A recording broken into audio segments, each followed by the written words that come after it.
धनपुर नामक गांव में लीला और सुरेश नाम के दो पति पत्नी रहते हैं। वो उनका मिडिल क्लास परिवार था। उस गांव में एक गली में इडली की गाड़ी चलाते हुए वो लोग जिंदगी जी रहे थे। हर रोज मिलने वाले थोड़े पैसों से वो पति पत्नी दोनों बड़े खुशी से जी रहे थे। पर सुरेश चला रहे इडली की गाड़ी के पास यादయ్య बोलकर एक बड़ा आदमी एक बड़ा होटल लगाता है। तब से सुरेश को वो बहुत सताता था।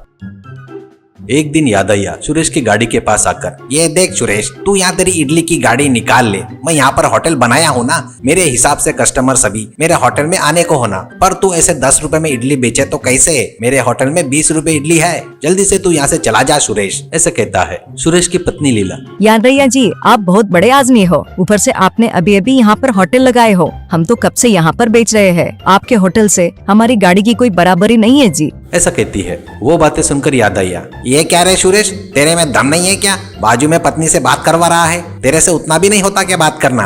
ऐसा कहता है। सुरेश, वैसा नहीं है जी, आप थोड़ा अपना दिल बड़ा कर लो। हम लोग ये इडली बेचकर ही जी रहे हैं ना। आप तो बहुत सारे वैरायटी बेचते हो ना। मुझे ज्यादा बात करना नहीं आता जी, सिर्फ काम करना आता है, करके बोलता है। वो बात सुनकर यादయ్య, शर्म नहीं आ रही है क्या तुझे ऐसी बात करने के लिए? 2 दिन में ईमानदारी से यहाँ से गाड़ी खाली करके चला जा, नहीं तो इसका परिणाम बहुत ही बेकार होगा, करके वार्निंग देकर यादయ్య वहाँ से चला गया। शाम को सुरेश और लीला उनके घर में बैठकर दुखी होकर सोच रहे थे। लीला अपने पति सुरेश से, क्यों जी आप इतने डल हो? अभी क्या हुआ है जी? उसने खाली कर बोला तो अपन खाली कर देना क्या? ऐसा कहती है। सुरेश, वो नहीं लीला, यादయ్య पैसे वाला ही नहीं, बहुत बुरा आदमी भी है। कुछ कम ज्यादा हुआ तो अपनी जिंदगी बहुत छोटी है, कहकर लीला को समझाने की कोशिश करता है। इससे लीला, ठीक है जी, पक्का अपने को कोई न कोई उपाय मिलेगा। उस यादయ్య को थोड़ा सा समय दो करके बोलते हैं, करके पति को समझाती है। ऐसे ही रहते हुए 2 दिन बाद सुरेश और लीला के घर पर लीला की बहन सुमित्रा आती है। सुमित्रा लीला से, दीदी कैसी हो? तुम लोग से मिलने के लिए मैं मेले में जा रही हूँ करके बताकर तुम्हारे घर पर आई हूँ, करके बताती है। लीला तुरंत, डायरेक्ट अपने घर पर आ सकती हो ना, ऐसा कहती है। सुमित्रा, वो नहीं दीदी, आप और जीजा जी घर छोड़कर जाकर शादी कर लिए ना, इसलिए माँ तुम्हारा नाम लिए तो चिल्लाती है। इसलिए पड़ोस के गाँव में मेला चल रहा है तो वहाँ पर जा रही हूँ करके बताकर तुम्हारे पास आई। तभी वहाँ पर सुरेश आता है। सब सुनकर सुरेश, क्यों बेटा अच्छी हो ना, करके अपने साली से कहता है। सुमित्रा, हाँ सुरेश जीजा जी, मैं ठीक हूँ। आप और दीदी भी पड़ोस के गांव में मेले में आए तो अच्छा रहेगा ना, ऐसा कहती है। सुरेश, ये मेले वेले का क्या बेटा, पहले ही थोड़े परेशानी में हूँ, ऐसा कहता है। सुमित्रा, वो नहीं जीजा जी, जतरा बोले तो वहाँ पे हीरे जवाहरात नहीं रहते हैं। वहाँ पर कई प्रकार के खाना बनाने वाले, डिफरेंट आइटम बनाने वाले के स्टाइल रहते हैं। आप भी देख सकते हो ना, सब पता कर लो वहाँ पर आकर, ऐसा कहती है। ऐसा कहकर सुरेश को समझाती है। लीला और सुरेश दोनों सुमित्रा बताए वैसे ही उस मेले में जाते हैं। मेले में जाता है तो सुरेश के आंखें चमक उठती है। वहाँ पर हर प्रकार के स्टॉल, हर प्रकार का खाना बनाने वाले बहुत ही वैरायटी से खाना बना रहे थे। वहाँ पर सुरेश के दिल को एक चाइनीज नूडल्स और फ्राइड राइस बनाने वाला स्टॉल आकर्षित करता है। इससे सुरेश अपनी पत्नी लीला से, लीला वहाँ पर जाएंगे लीला, वो थोड़ा वैरायटी लग रहा है, वो देखकर सीखेंगे, ऐसा कहता है। फिर पत्नी सुमित्रा और सुरेश मिलकर वहाँ पर जाते हैं।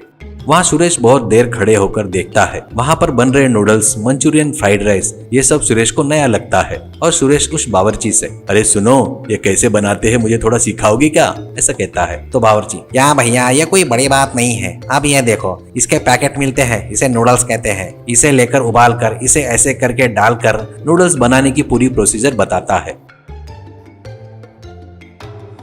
तो सुरेश, धन्यवाद भाई, वो भगवान ही आपको मेरे लिए यहाँ पर भेजा है, ऐसा कहता है। फिर लीला से, लीला अब अपन चलते हैं, कल से अपन इडली नहीं बेचेंगे, ये चाइनीज प्लेटर बेचेंगे, ऐसा कहता है। सुमित्रा, जीजा जी आप तो बड़े बुद्धिमान हो, तुरंत ही पकड़ लिए, आपका सब अच्छा हो, ऐसा कहती है।